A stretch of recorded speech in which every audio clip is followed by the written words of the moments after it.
Assalamualaikum warahmatullahi wabarakatuh. Halo Sobat Dongkelor. Wah, ketemu lagi dengan Kak Mangga di Dongkelor, dongeng keliling online dari rumah. Yeay, kita ada di episode ke-70.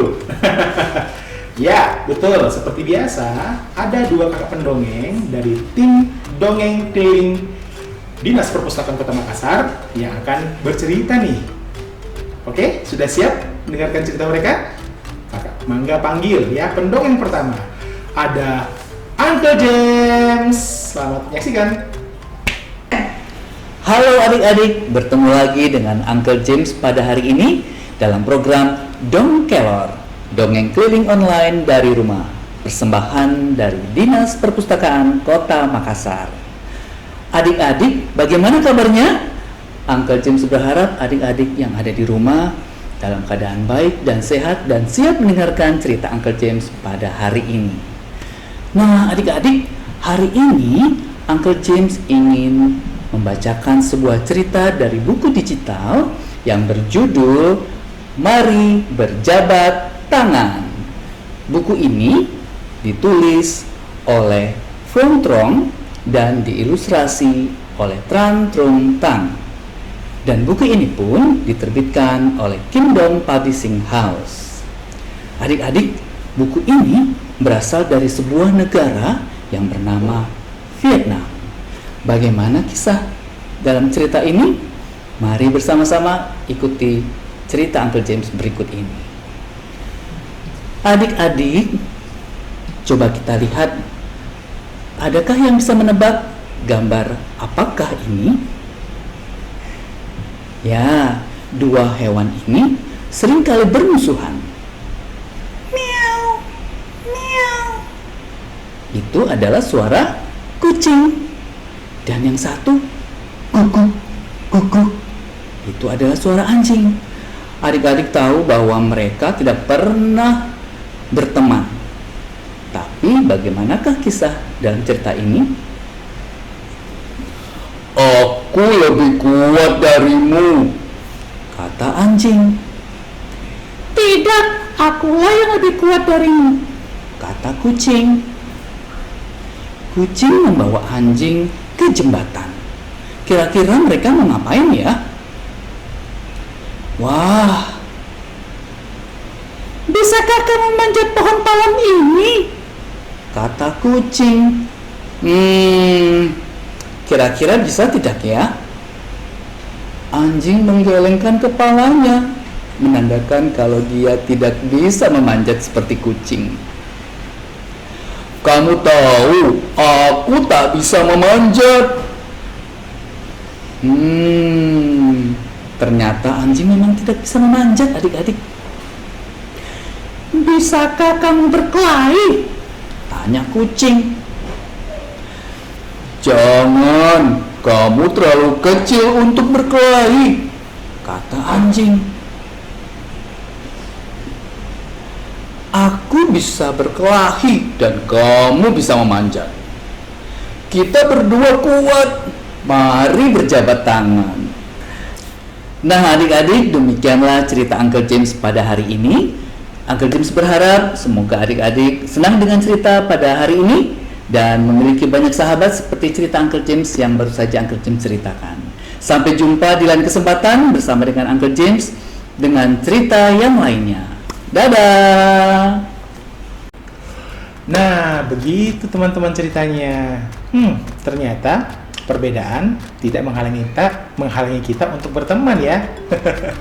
Nah, kita lanjut ya ke cerita selanjutnya. Kita akan panggilkan satu lagi kakak pendongeng yang akan bercerita. Siapa lagi kalau bukan Kak Ian? Selamat menyaksikan. Assalamualaikum. Bertemu lagi dengan Kak Yanuar dari Dongkelor, dongeng keliling online dari rumah Dinas Perpustakaan Kota Makassar. Hari ini kakak akan membacakan sebuah buku digital yang berjudul Kelinci Coklat yang Cerdik dari daerah atau negara Vietnam. Buku ini ditulis oleh Hoa Mi, ilustrator Tran Minh Tam, dan diterbitkan oleh Kingdom Publishing House. Adik-adik mau lihat bukunya? Nah, mari kita baca bersama. Ayo.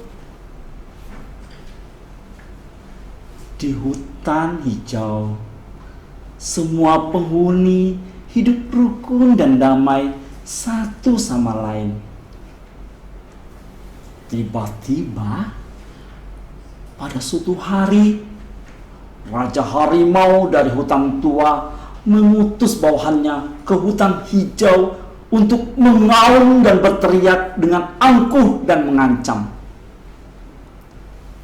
Ketika melihat ada kelinci coklat, mereka berteriak, "Di mana pemimpinmu?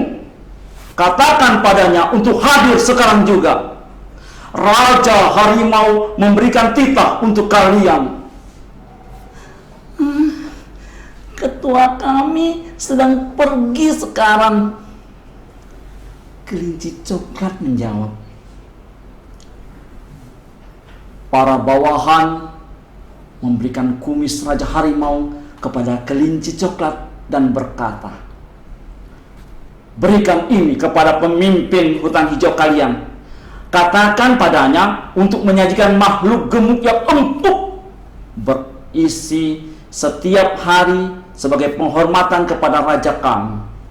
Atau semua yang ada di hutan hijau ini akan hancur lebur. Jika kita mematuhi titah itu, dalam waktu singkat semua penghuni hutan hijau akan menjadi makanan harimau." Kelinci coklat berlari cemas mencari si landak. Setelah mendengar perkataan kelinci coklat, landak berkata, "Harimau mencoba membual tentang kekuatannya melalui kumisnya. Kita harus segera mencari cara untuk mengatasinya dan kita semua akan berada dalam bahaya." Kelinci berpikir sebentar dan kemudian dia meminta kepada landak, "Bisakah kamu beriku salah satu dari duri-durimu?" kata kelinci kepada landak. Kemudian kelinci pun menyerahkan duri-duri landak itu kepada bawahan harimau. "Ini adalah sehelai rambut dari pemimpin hutan hijau kami. Dengan rambut ini, dia menantang rajamu untuk perang tanding. Jika rajamu kalah, semua kaum harimau akan dimakan hidup-hidup dalam sehari." Setelah menatap duri itu cukup lama, akhirnya Raja Harimau berkata,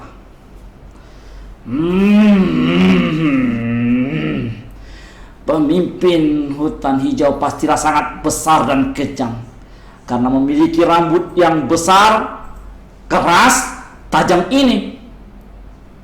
Sejak saat ini, sebaiknya kita menjauh dari hutan itu." Berkat kelinci coklat yang cerdik dan pemberani, sejak saat itu tidak ada lagi binatang buas yang berani mengintai di sekitar hutan hijau. Dan hewan-hewan di sana menikmati kedamaian selamanya. Nah, adik-adik sekalian, demikian cerita kelinci coklat yang cerdik yang diterbitkan oleh The Asia Foundation. Bagaimana, menarik bukan? Semoga adik-adik terhibur pada episode ini. Demikianlah cerita ini. Wassalamualaikum warahmatullahi wabarakatuh. Dadah. Wah, keren banget ya teman-teman ya. Kecerdikan kelinci bisa menyelamatkan seluruh hutan. Wah, bagaimana nih menurut kalian? Kalian suka cerita bagian yang mana di cerita tadi? Tulis di kolom komentar ya. Wah, sudah 2 kakak-kakak pendongeng yang bercerita pada episode kali ini. Itu berarti saatnya Kak Mangga pamit. Tapi cerita-cerita tadi kalian bisa baca di www www.letsreadasia.org. Dan ada hadiah menarik nih dari Bumi Aksara PTU Makassar yang punya komentar terbaik di bawah. Jadi tuliskan komentarmu ya. Sampai jumpa di episode mendatang. Dadah.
dan suka